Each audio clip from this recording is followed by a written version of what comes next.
This is a reading from the 14th chapter of Matthew. Immediately, Jesus made the disciples get into the boat and go on ahead of him to the other side while he dismissed the crowd. After he had dismissed them, he went up on a mountainside by himself to pray. When evening came, he was there alone, but the boat was already a considerable distance from land, buffeted by the waves because the wind was against it. Shortly before dawn, Jesus went out to them walking on the lake. When the disciples saw him walking on the lake, they were terrified. "It's a ghost," they said, and cried out in fear.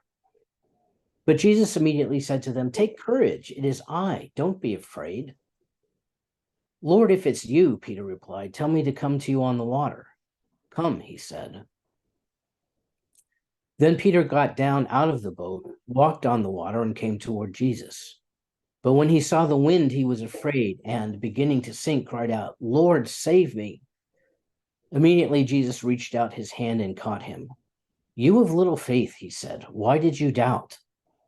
And when they climbed into the boat, the wind died down.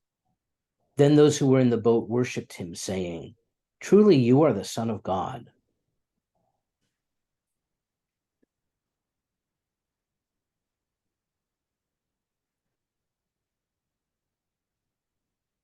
I think sometimes in my messages, I mash ideas together before I have firmly grasped each separate idea and separated it out from the others. And that was the case 2 weeks ago, as I discovered through a series of email messages wondering whether Wayne had properly summarized the message correctly when he wrote, "Dan's message was based on Judges 7. Gideon defeats the Midianites. You may want to watch this one twice, at least. We are treated to a zig and a zag through a novelization of the Bible written by Walter Wangerin, The Book of God. The conclusion: God intends for good to come from our interactions with our neighbors, because we trust in God," or something like that. I may have paraphrased this wrongly. If so, let he or she who has never paraphrased poorly throw the first stone and take over this posting job. Let me, Dan, be the person who would not want the task of summarizing my messages. So don't look at me.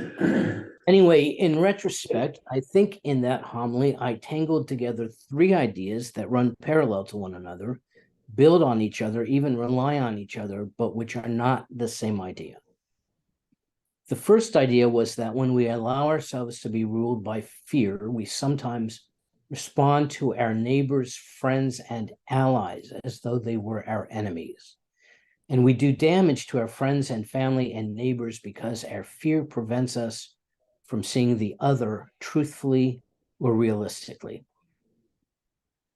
The second idea was less of an idea than an influence. In the same week in which I wrote that message, I had also read an interview with the Buddhist monk Matthew Ricard, in which he spoke about no longer being able to hate those who bring evil to the world, even specifically mentioning Vladimir Putin, because he now sees always through the lens of compassion.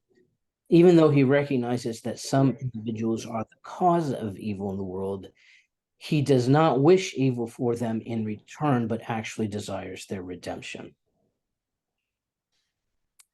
The third most difficult idea is the one that I associated with Rowan Williams when he writes about the trustworthiness of God. This is the faith that God is not the author of evil, does not desire evil, but is always working to transform evil and bring something good from it. So, for instance, if one asks, "Where is God in the tsunami?" the twofold answer is weeping and mourning with those who mourn, and encouraging the hearts and the bodies of those who respond to the disaster by pulling people out of the water, offering the homeless shelter and clothing, etc. One of the difficulties for us in developing this trust is that God's time is so much vaster than the time of any individual human being, and we may never live to see how God transforms the evils of our time. Assuming that God's creative power is a power like persuasion and not the power of, say, Superman to spin the Earth on its axis and change the Earth's orbit, we are often not as confident in the power of persuasion as we would be confident in the power of physical action. Consider a recent example of courageous peacemaking that we may all be familiar with. In March of 2022, a Russian news producer, Marina Ovsyannikova, who went on to a live broadcast of Russian news a month after the Ukrainian war began, holding a sign that said something like, "We are lying to you, and this war is not justified." She was arrested, naturally, but the miracle is that she was also released, and she eventually was able to flee the country rather than being killed or disappeared. And I don't know if her protest was motivated by faith or not, but let's use it as a hypothetical case for looking at 1 John 4:18. There is no fear in love, but perfect love casts out fear. If we were to look at Ovsyanikova's action from the standpoint of 1 John, she would be unafraid in walking onto that set with her anti-war poster because she would trust that God would use her loving action in some way. She would have that faith and that trust, even if she became a martyrdom, that God would use her martyrdom. As a lifelong reader of the Catholic Worker newspaper, I have grown up my whole life with the example of these kinds of martyrdoms, particularly in Central America. And honestly, this is the point at which my faith fails, or else maybe martyrdom is a spiritual charism and not for all of us. But unlike Jesus, I am pretty sure that I am not willing to die in the faith that God will use my death for the benefit of the world. So then the question becomes, when Jesus says in every version of the gospel, whoever wishes to save their life will lose it, but whoever loses their life for my sake will save it, does that mean that we literally have to be willing to die? Or does it mean that we need to become willing to live our lives for the sake of others and not for ourselves alone? If there is a middle way of faith, even if it is not faith unto death, maybe it looks like what Matthew Ricard is talking about.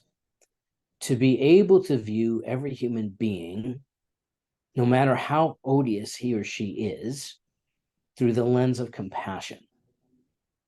But I think that those verses about perfect love casting out fear and losing my life in order to save it, those are just really challenging teachings. Let me go back a few paces and look at a word I use that we don't use often, which is the word charism. It is the source of the word charisma, which we do understand, but within the church, charism means a special spiritual gift or power divinely conferred. If you remember the list of gifts from Paul that I recently spoke about from Romans 12, where he says, we have different gifts according to the grace given to each of us.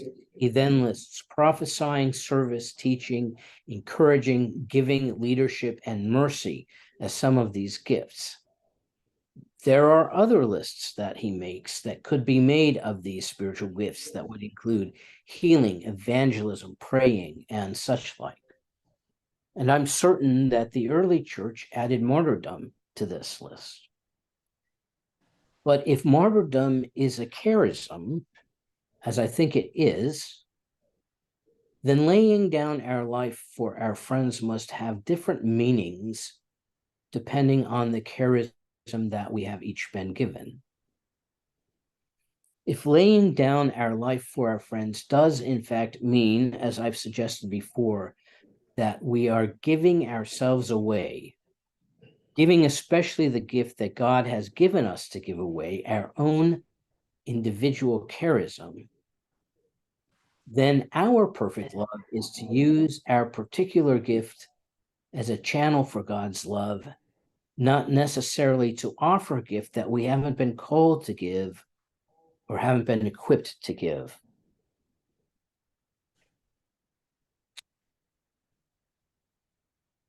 In the next issue of Quaker Life that will come out, it's a kind of greatest hits edition, looking at the past 7 years of Quaker life in this particular form, where it has concentrated on individual or corporate spiritual experience.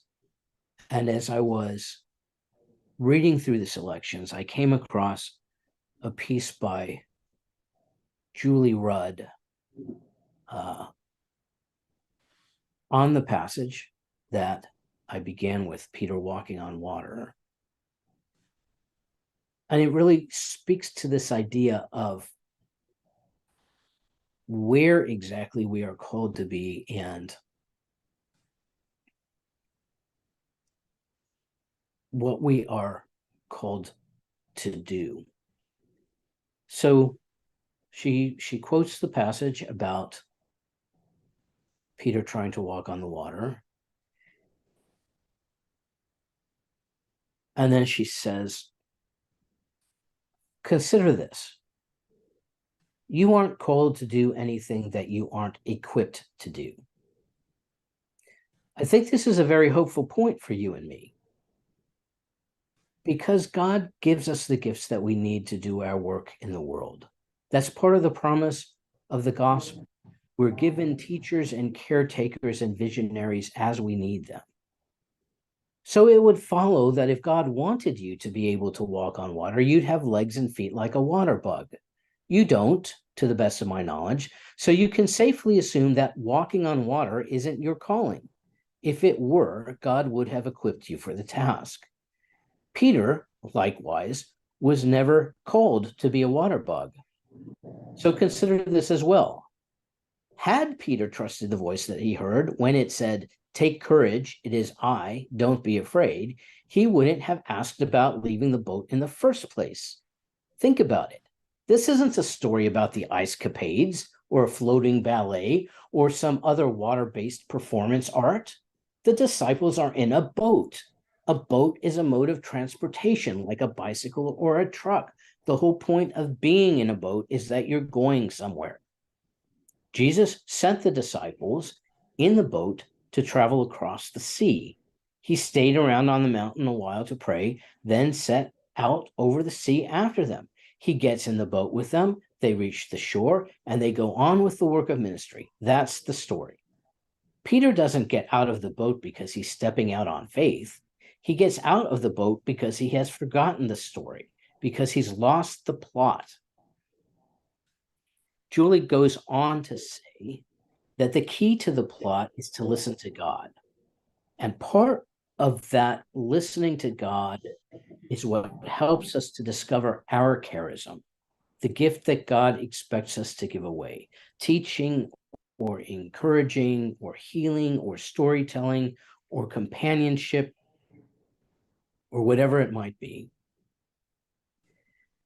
And yet we also have to acknowledge that we cannot know where that gift will lead us and what will happen when we follow it. I once took a class on peacemaking with John Punshin. He was talking about his own experience of what happens when people find out that you are a Quaker and that you don't believe in violence. He said, almost invariably, the first question that you will be asked is, well, what would happen if somebody broke into your house and they wanted to rape your wife or your daughter? And John said, honestly, the only honest answer that anyone can give to that question, whether they believe in violence or not, is, I don't know. I don't know what I would do. I don't know how things would happen. I think the same is true of our spiritual gifts.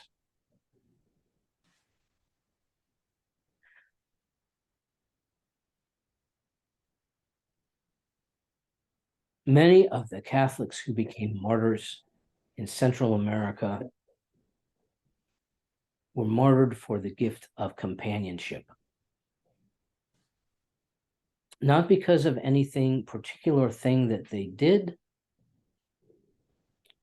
but because they went to others who were under attack simply to be with them. And by being with them, they were themselves attacked. I think best stories of martyrdom, if you can call any of those stories good, are those in which the people who die know and can see that a possible consequence of their faithful acting might be martyrdom, but they continue on their course anyway. There are far more of these in our modern world than you might expect. From Hans and Sophie Scholl in Nazi Germany, who were executed for publishing a mimeographed newspaper against the Nazis, to Oscar Romero in El Salvador, who insisted on preaching against the violence being perpetrated by the authorities, to Christian de Churche and the Trappist monks of Algeria, who insisted on staying in their monastery in the middle of a civil war.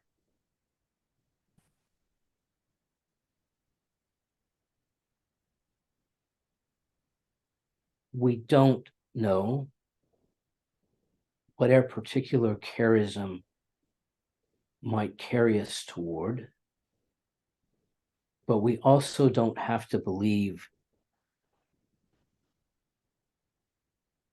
that unless we're willing to be martyred, we are not faithful. We have gifts of healing or teaching or encouraging or storytelling or conserving or planting or nurturing. We stay in the boat. We listen for God's voice. And we wind up where God carries us.